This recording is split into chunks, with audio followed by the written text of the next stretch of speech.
Hello everyone, welcome to smart exam study. और शुरुआत करते हैं। पहला क्वेश्चन है, सितंबर 2019 में निरोगी काया अभियान का शुभारंभ मध्य प्रदेश में कहाँ से किया गया? तो ऑप्शन है इसके भोपाल, झाबुआ, अलीराजपुर और धार। भोपाल, याद रखिएगा इसको। शेरों के संरक्षण व संवर्धन के लिए भारत सरकार द्वारा वर्ष 2020 में किस प्रोजेक्ट का शुभारंभ किया गया? तो शेरों के संवर्धन और संरक्षण की बात हो रही है यहाँ पर, टाइगर्स के नहीं, लॉयंस के हो रही है। तो क्वेश्चन का आंसर आप इस तरीके से भी ढूंढ सकते हैं, टाइगर के संरक्षण के लिए प्रोजेक्ट टाइगर है और शेरों के संरक्षण के लिए होगा प्रोजेक्ट लॉयन। क्वेश्चन नंबर 3, किस मोबाइल ऐप में सरकारी योजनाओं के एक्सेस को प्राप्त किया जाता है? तो सरकारी योजनाओं या सरकारी सेवाओं की एक्सेस कैसे ली जाती है, कौन से ऐप के माध्यम से ली जाती है? तो इस ऐप का नाम है उमंग। इंदौर की खिलाड़ी सरिता चौरे ने इंग्लैंड के बर्मिंघम में कॉमनवेल्थ ब्लाइंड जूडो चैंपियनशिप में कौन सा पदक जीता है? तो इन्होंने पदक जीता है कांस्य पदक जीता है। एक क्वेश्चन आप ये भी क्लियर करिएगा, सरिता चौरे का संबंध जूडो से है और इंदौर की हैं ये। पीटर हैंडके को किस क्षेत्र में 2019 का नोबेल पुरस्कार मिला है? तो 2019 का नोबेल पुरस्कार दिया गया है पीटर हैंडके को और इनको यह दिया गया है साहित्य के क्षेत्र में।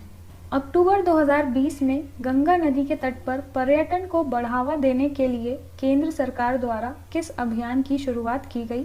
तो इसका आंसर है, ऑप्शन है इसके गंगा पर्यटन अभियान, माई गंगा अभियान, माई डॉल्फिन अभियान। तो इसका आंसर है माई गंगा अभियान, याद रखिएगा इसको। ये अक्टूबर 2020 में गंगा नदी के तट पर पर्यटन को बढ़ावा देने के लिए यह अभियान शुरू किया गया था।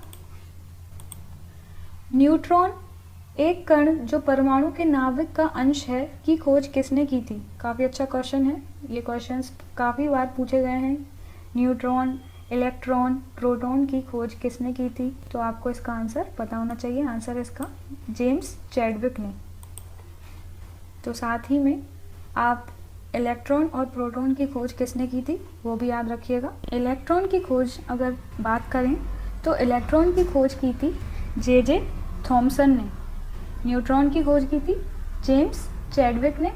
न्यूट्रॉन की खोज जेम्स चैडविक ने की थी, इलेक्ट्रॉन की खोज जे थॉमसन ने की थी और प्रोटॉन की खोज रदरफोर्ड ने की थी। और कभी कभी ऑप्शन में गोल्डस्टीन भी आता है, तो आप ऑप्शन देखकर आंसर लगाइएगा। आंसर शीट में क्या लिखा हुआ है, ऑप्शन में आंसर शीट ऑप्शन के अकॉर्डिंग ही मैच की जाती है इस एग्ज़ाम में, आपको पता ही होगा। अगला क्वेश्चन, रिटर्निंग अधिकारी कौन होता है? तो रिटर्निंग अधिकारी की बात हो रही है, आपका अधिकारी जो निर्वाचन क्षेत्र में चुनाव के लिए उत्तरदायी होता है और परिणाम की घोषणा करता है, उसको बोलते हैं रिटर्निंग अधिकारी। चौथे शीतकालीन युवा ओलंपिक खेल 2024 का आयोजन कहाँ पर होगा? तो आंसर है इसका सपारो। तो सपारो में इसका आयोजन होगा। चौथे शीतकालीन युवा ओलंपिक खेल 2024 का आयोजन कहाँ पर होगा? तो सपारो में इसका आयोजन होगा। ये सिटीज़ की बात हो रही है, गैंगवॉन, बीजिंग, प्योंगचांग या सपारो। तो सपारो एक जापान का शहर है, यहाँ पर शीतकालीन युवा ओलंपिक 2024 का आयोजन किया जाएगा। मध्य प्रदेश का कौन सा क्षेत्र बॉक्साइट व कॉपर भंडारण के लिए प्रसिद्ध है? वेरी इंपॉर्टेंट क्वेश्चन, इस तरीके के क्वेश्चन हमेशा एमपीपीएससी में पूछे गए हैं, तो याद रखिएगा इसको, बॉक्साइट और कॉपर। तो बॉक्साइट और कॉपर दोनों के भंडारण के लिए प्रसिद्ध है बालाघाट। तो आप इस तरीके से याद रख सकते हैं, बी से बॉक्साइट और बी से ही बालाघाट। यूएफए चैंपियंस लीग 2020 का खिताब किसने जीता है? तो ये जीता है बायर्न म्यूनिख ने जीता है। यूएफए चैंपियंस लीग 2020 का खिताब जीता है बायर्न म्यूनिख ने। इन क्वेश्चंस को आप बहुत ज़्यादा डिटेल में ना पढ़िएगा, अभी सिर्फ एक हफ्ता रह गया है, तो इस एक हफ्ते में आपको सिर्फ रिवाइज करना चाहिए और फैक्ट्स को ज़्यादा से ज़्यादा रिटेन करना चाहिए मेमोरी में अपनी। डायमंड सीमेंट बनाने का कारखाना कहाँ है? तो डायमंड सीमेंट बनाया जाता है दमोह में, अमानपुरा में, दमोह के। तो डायमंड सीमेंट बनाया जाता है दमोह, अमानपुरा में। वर्ष 2020 का साहित्य का नोबेल पुरस्कार किसे प्रदान किया गया है? तो साहित्य का नोबेल पुरस्कार 2020 का 2019 का पीटर हैंडके को दिया गया था, तो और 2020 का दिया गया है लुइस ग्लूक को, महिला हैं ये, तो इनको दिया गया है 2020 का साहित्य का नोबेल पुरस्कार। मध्य प्रदेश का महेश्वर शहर किस नदी के किनारे स्थित है? तो अच्छा क्वेश्चन है ये। मध्य प्रदेश का महेश्वर शहर है नर्मदा नदी के किनारे। क्वेश्चंस आपको सभी तरह के मिलेंगे, आप ये मत सोचिएगा कि ये सारे क्वेश्चंस तो इजी क्वेश्चंस हैं, बट इजी और टफ क्वेश्चंस से मिलकर ही एमपीपीएससी का पेपर बनता है। तो आपको कोई भी टॉपिक छोड़ना नहीं है।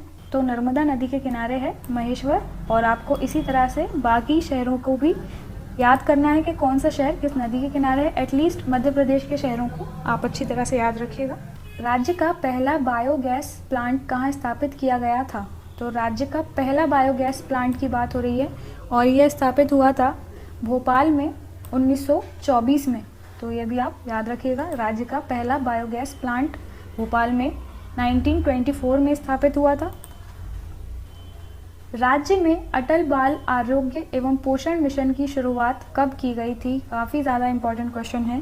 तो ये की गई थी 2010 में, याद रखिएगा इसको। समान गति से चलते हुए हवाई जहाज से एक पत्थर गिराया जाता है, पत्थर का पथ क्या होगा? तो पत्थर किस तरह से गिरेगा? तो ऑप्शंस दिए गए हैं, परवलय, सीधी रेखा, अति परवलय या वृत्त के चाप के अकॉर्डिंग गिरेगा। तो आंसर है इसका, आप ऑप्शंस को भी देखिए, वलयाकार और अति परवलयाकार, ये ऑप्शंस दोनों सिमिलर हैं। तो ये दो सिमिलर ऑप्शंस जो होंगे वो तो होंगे ही नहीं इसके आंसर। बाकी वृत्त का चाप और सीधी रेखा बचती है, तो वृत्त का चाप भी कहीं ना कहीं एक सर्कुलर चीज़ को ही शो करता है। तो आप इस तरह से ऑड वन आउट करके भी ऑप्शन निकाल सकते हैं। कभी कभी साइंस के क्वेश्चन ज़्यादातर आप ऑप्शंस के अकॉर्डिंग ही देखिएगा। अगर आपको आंसर नहीं आ रहा है तो आंसर होगा इसका सीधी रेखा। मध्य प्रदेश में अनुसूचित जाति की कन्याओं के विवाह में आर्थिक सहयोग देने हेतु कौन सी योजना लागू की गई है? तो अनुसूचित जाति की कन्याओं के विवाह के आर्थिक सहयोग के लिए कौन सी योजना लागू की गई है, यह बात हो रही है। तो आंसर है इसका सौभाग्यवती योजना। मुख्यमंत्री निकाय योजना ये हो नहीं सकती। मुख्यमंत्री मध्य प्रदेश विधवा पुनर्विवाह योजना ये हो नहीं सकती, क्योंकि सभी कन्याओं के विवाह में आर्थिक सहयोग की बात हो रही है। मुख्यमंत्री कन्यादान योजना और निकाय योजना ये सिमिलर हैं, तो ऑप्शन रह जाता है सौभाग्यवती योजना। तो ऑड वन आउट करके आप इस तरीके से आंसर निकाल सकते हैं, लेकिन आपको ऑप्शन अच्छे से पता होना ही चाहिए। पहली रिक्वायरमेंट तो यही रहती है किसी भी क्वेश्चन पेपर को सॉल्व करने की। जो क्वेश्चंस आपको पहले आ रहे हैं ठीक से, पहले आप उन्हें अटेम्प्ट करिए। फिर जो क्वेश्चंस ऐसे हैं जिनमें आपको दो ऑप्शंस में कन्फ्यूजन है, उनको मार्क करके रख लीजिए। फिर उनको धीरे धीरे ऑड वन आउट या अपनी सूझबूझ से सॉल्व करने की कोशिश करिए, तो आप बेहतर तरीके से क्वेश्चन पेपर सॉल्व कर पाएंगे और आपके सिलेक्शन के चांसेस भी बढ़ जाएंगे। जनगणना 2011 के अनुसार मध्य प्रदेश के सर्वाधिक साक्षर 3 ज़िले कौन से हैं? तो अच्छा क्वेश्चन है ये। सबसे ज़्यादा साक्षर ज़िले कौन से हैं? तो जबलपुर, जहाँ पर आपको पहले ऑप्शन पे दिख जाए। ओवरऑल साक्षरता की बात हो रही है महिला पुरुष की, तो जबलपुर आपको याद अगर हो तो ऑप्शन से काम चल सकता है। जबलपुर, उसके बाद इंदौर और भोपाल। आंसर इसका है सी। मध्य प्रदेश के राज्य सतर्कता आयोग की स्थापना कब की गई थी? Very important question. तो मध्य प्रदेश में भी राज्य सतर्कता आयोग की स्थापना की गई थी और ये की गई थी 1964 में। उत्तरी अमेरिका के प्रेयरी हैं, तो प्रेयरी किसको कहते हैं? काफ़ी ज़्यादा एक कॉमन सा क्वेश्चन है, लेकिन यही क्वेश्चन आपको अगर याद नहीं है तो आपके सिलेक्शन में रुकावट पैदा कर सकता है, तो यहाँ से इसको याद रखिएगा। शीतोष्ण घास स्थल, उत्तरी अमेरिका के प्रेयरी घास के मैदानों को प्रेयरी कहते हैं, और शीतोष्ण वहाँ की जलवायु होती है, तो शीतोष्ण घास स्थल को उत्तरी अमेरिका में प्रेयरी के नाम से जाना जाता है। निम्नलिखित में से क्या सिकंदर लोदी से संबंधित नहीं है?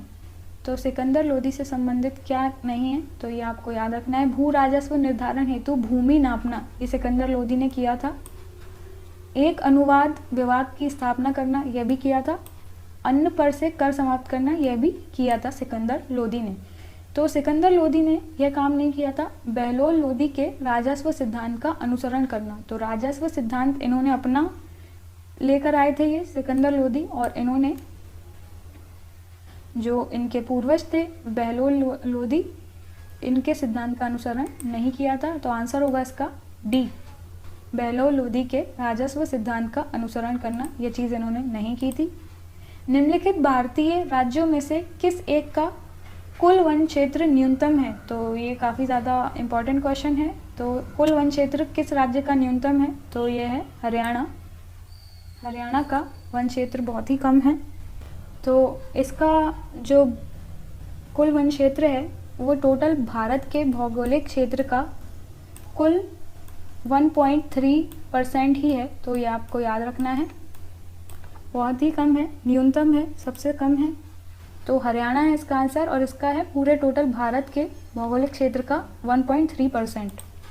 वह दक्षिण भारतीय राज्य जो अपनी नौसैनिक शक्ति हेतु प्रसिद्ध था, तो नौसैनिक शक्ति हेतु कौन सा राज्य प्रसिद्ध था? आपको याद होगा, चालुक्य, होयसल, चोल या पांड्य। तो आंसर होगा इसका चोल।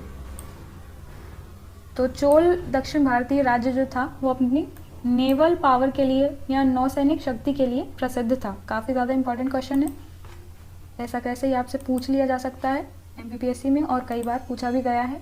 पद्म पुरस्कारों के अंतर्गत कितने व्यक्तियों को वर्ष 2020 में पद्म विभूषण पुरस्कार से सम्मानित किया गया है? Very important question. तो पद्म विभूषण से सम्मानित किया गया है 7 लोगों को, टोटल 7 लोगों को पद्म विभूषण से सम्मानित किया गया है। कोई भी पुरस्कार और सम्मान अगर उसमें प्राप्त करने वालों की संख्या बहुत ज़्यादा है तो आप उसकी सिर्फ संख्या याद रखिए, और अगर पुरस्कार को प्राप्त करने वाले 1 या 2 व्यक्ति हैं तो उन व्यक्तियों के नाम भी आप याद रखिएगा। तो इसमें 7 लोगों को दिया गया है, इतना याद करना काफ़ी है। WW के विशिष्ट फीचर्स क्या हैं? तो यूज़र फ्रेंडली है ये, हाँ है। मल्टीमीडिया का यूज़ कर सकते हैं, ये भी है। इंटरैक्टिव भी है, हाँ है। तो ये सारे होंगे, तो इसका आंसर है ये सभी। प्रधानमंत्री किसान सम्मान निधि योजना की तर्ज पर किस राज्य सरकार द्वारा मुख्यमंत्री किसान कल्याण योजना की शुरुआत की गई है? तो काफ़ी इम्पॉर्टेंट क्वेश्चन है। मध्य प्रदेश ने किया है ऐसा, और इसकी शुरुआत की है 26 सितंबर 2020 को। डेट भी आप याद रखिएगा, कभी कभी डेट पूछ लेते हैं एमपीपीएससी में, तो पहले से ही ये रिवायत रही है एमपीपीएससी प्रीलिम्स के पेपर की। इसमें डेट सहित क्वेश्चंस पूछ लिए जाते हैं, और कभी कभी डायरेक्ट, कभी कभी सीधे डेट ही पूछ ली जाती है कि भाई कब किया गया था ऐसा। तो 26 सितंबर 2020 को। मध्य प्रदेश में कृषि उद्योग विकास निगम की स्थापना कब की गई थी? ये पुराने स्टैटिक क्वेश्चंस भी काफ़ी पूछ लिए जाते हैं, 3 या 4 क्वेश्चंस आपको मिल ही जाएंगे, या कभी कभी ज़्यादा पूछ लिए जाते हैं, लास्ट ईयर जैसा हुआ था। तो मध्य प्रदेश में कृषि उद्योग विकास निगम की स्थापना कब की गई थी? तो यह की गई थी वर्ष 1969 में या 1969 में की गई थी कृषि उद्योग विकास निगम की स्थापना। और सतर्कता आयोग बनाया गया था 1964 में, और उसके 5 साल बाद बनाया गया था कृषि उद्योग विकास निगम। इस तरीके से आप लिंक कर करके याद रखिएगा चीज़ों को। निम्न में से कौन वर्ष 2020 में T20 क्रिकेट में 500 विकेट लेने वाला प्रथम गेंदबाज बना है? तो आंसर है इसका ड्वेन ब्रावो। तो ड्वेन ब्रावो कौन से देश से हैं? तो ये हैं वेस्ट इंडीज़ से, ये भी आप याद रखिएगा। मध्य प्रदेश के राजस्व न्यायालय का मुख्यालय कहाँ पर स्थित है? तो मध्य प्रदेश के राजस्व न्यायालय का मुख्यालय है ग्वालियर में। भारतीय खिलाड़ी लक्ष्य सेन का संबंध किससे है, किस खेल से है? Very important question. तो लक्ष्य सेन खेलते हैं बैडमिंटन खेलते हैं लक्ष्य सेन। सुविधा से उपयोगकर्ता या यूज़र अपने ड्राइवर द्वारा सिस्टम से जुड़ी डिवाइस को प्रदर्शित कर सकते हैं। तो किस सुविधा से उपयोगकर्ता या यूज़र अपने ड्राइवर द्वारा सिस्टम से जुड़ी डिवाइस को प्रदर्शित कर सकते हैं? तो ये कर सकते हैं वो डिवाइस मैनेजर के द्वारा। तो कभी कभी आप लैपटॉप अगर आपने यूज़ किया होगा तो आप लैपटॉप खोल के देखते होंगे कि डिवाइस मैनेजर में जाकर देखते हैं कि कौन सी डिवाइस इसमें कनेक्टेड है या कौन सी नहीं है। भारत में स्टॉक एक्सचेंज के कार्यकलाप की निगरानी कौन सी संस्था करती है? तो स्टॉक एक्सचेंज के कार्यकलाप की निगरानी करती है सेबी। तो सेबी करती है स्टॉक एक्सचेंज के कार्यकलाप की निगरानी, याद रखिएगा इसको। राज्य के किस प्रसिद्ध चित्रकार को फ्रांसीसी सम्मान commander de la Legion d' honneur Legion of Honour से सम्मानित किया गया है? तो फ्रेंच लैंग्वेज में लिखा हुआ है ये commander de la Legion d' honneur. तो राज्य के प्रसिद्ध चित्रकार ये हैं सैयद हैदर रजा, याद रखिएगा। ये सारे चित्रकार हैं विष्णु चिचालकर, मंजूषा गांगुली, देवयानी कृष्ण। तो इनमें से सैयद हैदर रजा को फ्रांसीसी सम्मान से सम्मानित किया गया है लीजन ऑफ ऑनर से। निम्न में से कौन ताम्रपाषाण काल का एक प्रसिद्ध स्थल है? तो ताम्रपाषाण काल का स्थल है, आपको पता होना चाहिए, एरन, और एरन आता है सागर में। निम्न में से किनके मध्य प्रदेश के राज्यपाल के रूप में 3 कार्यकाल हो चुके हैं? तो 3 बार राज्यपाल के रूप में रह चुके हैं भगवत दयाल शर्मा। इस तरीके के क्वेश्चंस आप अच्छी तरह से याद रखिएगा। भगवत दयाल शर्मा 3 बार राज्यपाल रह चुके हैं, इनके 3 कार्यकाल हो चुके हैं। मध्य प्रदेश विधानसभा में अनुसूचित जाति के लिए आरक्षित सीटों की संख्या कितनी है? Very important question. तो इसमें है अनुसूचित जाति शेड्यूल कास्ट की बात हो रही है, तो ये है 35। विधानसभा की बात हो रही है, लोकसभा की नहीं है ये। तो विधानसभा में 35 हैं एससी की सीट्स। निम्नलिखित में से तत्वतः कौन सी एक हिमालयी वनस्पति की जाति नहीं है? Very important question. Juniper, silver fir, mahogany, spruce. तो आपने ये नाम सुने होंगे, Juniper, silver fir, spruce Himalaya वनस्पति की जातियां हैं, लेकिन महोगनी जो है वो महोगनी हिमालयन वनस्पति नहीं है। तो आंसर होगा इसका महोगनी। मध्य प्रदेश राज्य महिला आयोग का मुख्यालय कहाँ स्थित है? तो राज्य महिला आयोग का मुख्यालय है भोपाल में। मुख्यालय वगैरह आपको सब याद रखनी है, क्वेश्चंस में मिलते रहेंगे, आप चिंता मत करिए। वर्चुअल रियलिटी की शुरुआत किस व्यक्ति ने की थी?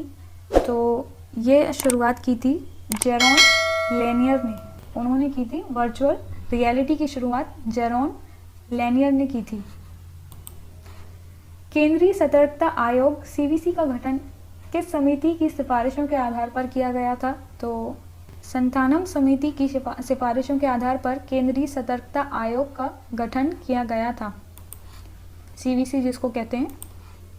मध्य प्रदेश में राज्यसभा की कितनी सीटें हैं? Very important question. 11 सीटें हैं, तो याद रखिएगा इसको, 11 सीटें हैं मध्य प्रदेश में राज्यसभा की। किस एक पंचवर्षीय योजना की उच्च प्राथमिकता मुद्रास्फीति को नियंत्रित करने और आर्थिक स्थिति में स्थिरता लाने की थी? तो पंचवर्षीय योजनाओं को भी पूछा जा सकता है अब, क्योंकि ये टॉपिक पहले पूछा जाता नहीं था, लेकिन अब जो सिलेबस चेंज हुआ है उसके अकॉर्डिंग इस तरीके के क्वेश्चंस आपसे पूछे जा सकते हैं। तो चौथी पंचवर्षीय योजना है इसका आंसर। तो पंचवर्षीय योजनाओं को एक बार अगर आपने ठीक से नहीं पढ़ा है तो थोड़ा मोटा मोटा ऊपर से उनको पढ़कर देख लीजिएगा। किस एक पंचवर्षीय योजना की उच्च प्राथमिकता मुद्रास्फीति को नियंत्रित करने और आर्थिक स्थिति में स्थिरता लाने की थी? तो मुद्रास्फीति इसका कीवर्ड आप याद रख लीजिए, चौथी पंचवर्षीय योजना, और इसका टाइम भी याद रखिएगा 1969 से 74 तक। भारत का राष्ट्रपति किस अनुच्छेद के राष्ट्रीय आपात की घोषणा करता है? तो राष्ट्रीय आपात की घोषणा की जाती है आर्टिकल 352 के माध्यम से। तो राष्ट्रीय आपात लगाया जाता है राष्ट्रपति के द्वारा आर्टिकल 352 के जरिए। चिली और पेरू के तट से दूर शीत जल के उत्प्रवाह से बनी धारा क्या कहलाती है? तो यह कहलाती है हम्बोल्ट की धारा। शीत जल की बात हो रही है। अगर आप कभी कंफ्यूजन में आए और अल्नीनो लगा दें पेरू के तट से कनेक्ट करके इसको, तो यहाँ पर शीत जल को भी आप पढ़ लीजिएगा। शीत जल की बात हो रही है तो शीत जल की धारा है, ठंडे जल की धारा है हम्बोल्ट की धारा, और ये पेरू और चिली के तट से दूर उत्प्रवाह से बनती है। मीठे पानी की कल्पसर परियोजना अवस्थित है, तो कल्पसर परियोजना अवस्थित है गुजरात में। रुधिर के माध्यम से वृक्क में प्रवेश करता है, तो रुधिर के माध्यम से वृक्क में प्रवेश करता है। रुधिर किसके माध्यम से वृक्क में प्रवेश करता है? तो इसका आंसर है वृक्क धमनी। तो वृक्क धमनी के माध्यम से रुधिर वृक्क में या किडनी में प्रवेश करता है। वहाँ से डायलिसिस की जो प्रक्रिया होती है उसके माध्यम से जो रक्त है वो शुद्ध होता है, और बाकी जो बचे कुचे पदार्थ होते हैं वो यूरिन के ज़रिए बॉडी से बाहर निकल जाते हैं। प्रसिद्ध लोकनाट्य गम्मत नाटक मध्य प्रदेश के किस क्षेत्र से संबंधित है? तो गम्मत का संबंध है निमाड़ से, निमाड़ क्षेत्र का है गम्मत। भोपाल रियासत के किस नवाब ने वर्ष 1948-49 के भोपाल आंदोलन के पश्चात भोपाल रियासत को भारतीय संघ में शामिल किया? तो आंसर है इसका नवाब हमीदुल्ला।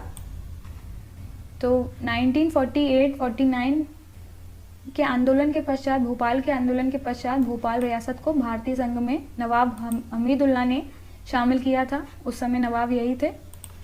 जयविलास महल राज्य के किस ज़िले में स्थित है? तो जयविलास महल है ग्वालियर में। तो ग्वालियर में है। सिंधिया जीवाजी राव सिंधिया ने बनाया था इसको ग्वालियर के किले में, और ये है जयविलास महल। तो याद रखिएगा इसको। नगर निगम के सदस्यों का चुनाव कैसे होता है? तो नगर निगम के सदस्य प्रत्यक्ष निर्वाचन के माध्यम से चुने जाते हैं। मध्य प्रदेश के प्रथम पुलिस महानिदेशक कौन थे? तो ये क्वेश्चन आपको याद होना चाहिए। ये थे बीपी दुबे। देश का प्रथम कंप्यूटर साक्षर जिला है एर्नाकुलम। एर्नाकुलम है ये, तो थोड़ा टाइपिंग में मिस्टेक हुई है। देश का प्रथम कंप्यूटर साक्षर जिला है एर्नाकुलम। निम्नलिखित में से कौन मुगल दरबार के साथ राजकुमार दारा शिकोह के चिकित्सक के रूप में जुड़ा था? तो चिकित्सक दारा शिकोह के कौन थे? तो इसका आंसर है फ्रांसवा बर्नियर। फ्रांसवा बर्नियर इसका आंसर है। क्षेत्रफल की दृष्टि से मध्य प्रदेश का सबसे बड़ा वन्यजीव अभयारण्य कौन सा है? तो क्षेत्रफल की दृष्टि से मध्य प्रदेश का सबसे बड़ा वन्यजीव अभयारण्य है नौरादेही। और नौरादेही किधर है आपको पता होगा, कौन से ज़िले में है नौरादेही वन्यजीव अभयारण्य? मध्य प्रदेश में डोलोमाइट के भंडार किस ज़िले में पाए जाते हैं? तो डोलोमाइट पाया जाता है, तो आंसर इसका ये सभी बालाघाट, कटनी और छतरपुर। छतरपुर में भी पाया जाता है डोलोमाइट, और कटनी में भी और बालाघाट में भी पाया जाता है। तो आंसर होगा इसका टी। थल समीर और समुद्र समीर बनने का कारण क्या है? तो काफ़ी ज़्यादा इम्पोर्टेंट क्वेश्चन है और साइंस से हमेशा ये क्वेश्चन पूछा गया है। तो ये आंसर है इसका संवहन। तो संवहन से बनी धाराएं हैं जल समीर और थल समीर। निम्न में से किसे मध्य प्रदेश का गौरव कहा जाता है? तो मध्य प्रदेश का गौरव किसको कहा जाता है? मालवी गाय है, निमाड़ी गाय है, कड़कनाथ मुर्गा है और जमुना परी बकरी है। तो आंसर है इसका कड़कनाथ मुर्गा, उसको कहा जाता है मध्य प्रदेश का गौरव। और कड़कनाथ मुर्गा कौन से स्थान पर ज़्यादा मिलता है वो आपको पता होना चाहिए। देखिएगा इसको। समय भी कम है तो कम समय में क्वेश्चंस पे ज़्यादा ध्यान दिया जाएगा, तो इनके एक्स्ट्रा फैक्ट्स आपको अभी नहीं पढ़ा सकते क्योंकि आपका भी समय इसमें जाएगा। निम्न में से कौन मध्य प्रदेश का सबसे बड़ा राज्य मार्ग है? तो मध्य प्रदेश का राज्य मार्ग है सबसे बड़ा, इसका आंसर है चिल्पी बड़ोदरा राजमार्ग।